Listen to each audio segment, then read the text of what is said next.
Bossi, terima kasih telah mampir ke channel kami dan kembali lagi di MIRZ Point, channel khusus berita AS Roma dan klub-klub Liga Italia Serie A.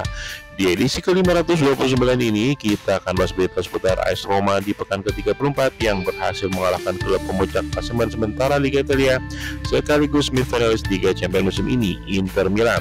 Rahasia dari Matteo Sole yang kini tampak dapat menutup lubang yang ditinggalkan oleh Paulo Dybala, kisru kontroversi penalti di laga Inter vs Roma yang lalu, serta tentunya beberapa berita menarik dari AS Roma dan klub-klub Liga Italia Serie A lainnya. Keberhasilan ini memberikan nasib AS Roma di musim ini tampak akan jadi salah satu dongeng yang tidak akan terlupakan dalam sejarah AS Roma. Roma yang pada awalnya hanya berada 3 poin dari jurang degradasi kala Ranieri datang, kini hanya berjarak 2 poin saja dari zona Liga Champions dan secara matematika masih berpeluang untuk dapat meraih tiket ke Liga Champions. Kemenangan yang baru AS Roma meraih kala mendudukan pemuncak klasemen Inter Milan juga jadi yang pertama sejak 2008. Tahun terakhir Ranieri meraih kemenangan kala bertandang ke kota Milan.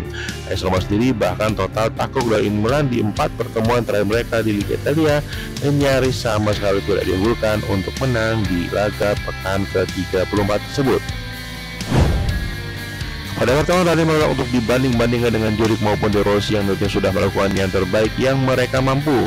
Bagi Ranieri, ia tidak mempelajari psikologi pemain secara detail, namun hanya berusaha mengucapkan apa yang ia rasakan dan menggunakan pendekatan personal hati ke hati dengan para pemain yang ia pimpin. Ranieri juga menjelaskan bahwa dirinya tentunya berbicara kepada keluarga dan istrinya kala memutuskan untuk kembali melatih AS Roma yang berada dalam kondisi sulit. 1 tahun sebagai pelatih dan 2 tahun sebagai penasihat atau tangan kanan bos Roman Friedkin. Berkarir 35 hingga 37 tahun sebagai pelatih belum membuat Ranieri paham tentang apa yang nanti ia akan kerjakan di posisi penasihat presiden AS Roma, namun tentunya ia akan melakukan hal yang terbaik untuk klub yang ia cintai, AS Roma. Laga versi Inter Milan juga jadi pembuktian winger Matteo Sole yang total sudah mencetak 5 gol bersama AS Roma dan perlahan-lahan membuktikan harga mati yang dibayar AS Roma atas dirinya. Sole yang pada awalnya kesulitan untuk unjuk gigi kini membuat cedera Dybala bahkan nyaris tidak memberikan dampak besar untuk skuad AS Roma, khususnya di barisan lini serang.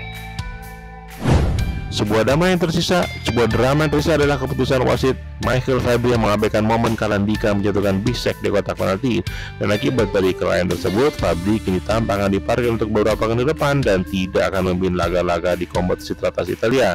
Ndika sendiri masih bersikeras bahwa momen tersebut bukanlah sebuah pelanggaran. Dua nama calon pelatih AS Roma kini tampak menjauh dari AS Roma setelah Gasperini bahkan menjelaskan bahwa tim memang tidak akan menambah kontrak dengan renta-renta, namun juga tidak ingin keluar dalam waktu dekat.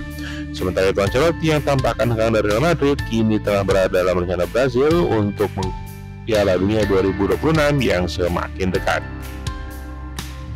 Kabar terakhir itu dengan kabar pelatih Milan Sergio Conceição yang diisukan akan mundur dari kursi pelatih Milan bila gagal meraih Coppa Italia. Di satu sisi, Milan juga sudah siap untuk memecat Conceição bila Milan gagal di final Coppa Italia yang akan dimainkan 14 Mei nanti versus Bologna, klub yang akan mereka hadapi juga beberapa hari sebelumnya.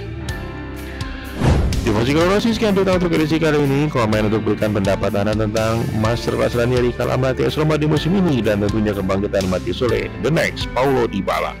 Jangan lupa like dan subscribe untuk dapatkan update berita AS Roma dan klub-klub Liga Italia Serie A lainnya. Forza Roma.